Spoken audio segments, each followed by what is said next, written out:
এখন যদি একটা বড় ব্যাপারে আমরা কথা বলি, বাচ্চা কাচ্চা নিয়ে তো একটু বেশি অ্যাডভান্স আলোচনা করে ফেললাম, বাচ্চার বাবা নিয়ে একটু আলোচনা করি। যে জিনিসটা আমার প্রশ্ন না, আমি শুরুতেই বলি, তুমি আমাকে প্রোগ্রাম শেষে মাইট ঠাইট দিও না। দর্শক যেটা বলে, যদি মন্দিরাকে চুজ করতে দেয়া হয় যে আরেফিন শুভ নাকি শরীফুল রাজ, কাকে চুজ করবে? মানে কিসের ভিত্তিতে, কোন কারণে, কোন পারপাসে চুজ করব? জীবন সঙ্গী, যেহেতু বাচ্চার বাবা আমি বলেছি। জীবন সঙ্গী কেন চুজ করব আমরা?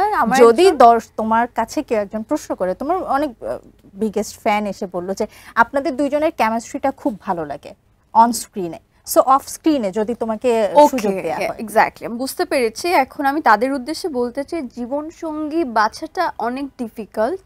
সো এটা যদি বলতে হয়, আমি এই মুহূর্তে এই প্রশ্নের উত্তরটা দিতে পারবো না। তাদের দুজনের সাথে আমার আরো টাইম স্পেন্ড করতে হবে। তারপর যখন আমি বুঝবো বা রিয়েলাইজ করবো যে না এই মানুষটা হতে পারে, তখন আমি নির্দ্বিধায় বলে দিতে পারবো। ভাই এড়িয়ে কিন্তু গেল আপনার কাছে, কিন্তু এড়িয়ে গেল। আমার কাছে মনে হয় যে দুজনেই আমার কলিগ, দুজনেই আমার বন্ধু। তো আমি তো তাদেরকে কলিগ এবং বন্ধুর চোখে দেখেছি।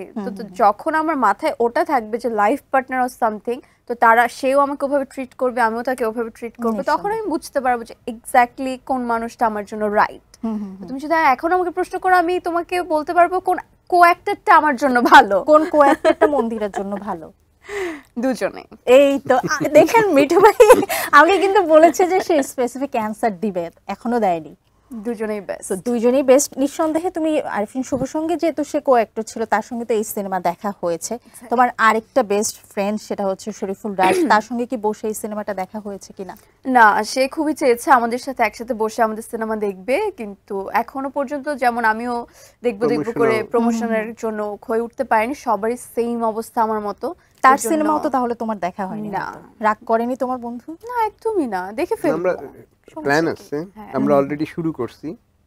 এর সিনেমা ও ওর সিনেমাও আমরা মিলেমিশে দেখব। এই পরিবেশটা আসলে ইন্ডাস্ট্রিতে থাকা উচিত, রাখা দরকার, ইন্ডাস্ট্রির জন্য দরকার। একদমই। মন্দির, একটু জানতে চাই যে তোমার প্রথম সিনেমা যেটা ছিল, একদমই পুরনো গল্পের, তুমি অন্যরকম একটা মানুষ ছিলেন, এই গর্জিয়াস মানুষটা ছিল না, একদমই সাদা সিধা একটা নারী ছিল, বাট সে রাজকন্যা ছিল। এই সিনেমায়ও তুমি একজন সাধারণ মানুষের চরিত্রে ক্যারেক্টার পোর্ট্রে করেছো।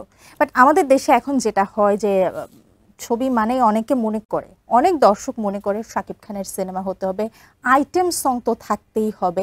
যে মানুষ এত সুন্দর নাচে, যে মানুষের নাচ দিয়ে মিডিয়াতে আসা শুরু, সে মানুষকে কি আমরা কখনো আইটেম গানে দেখবো, আইটেম সঙ্গে?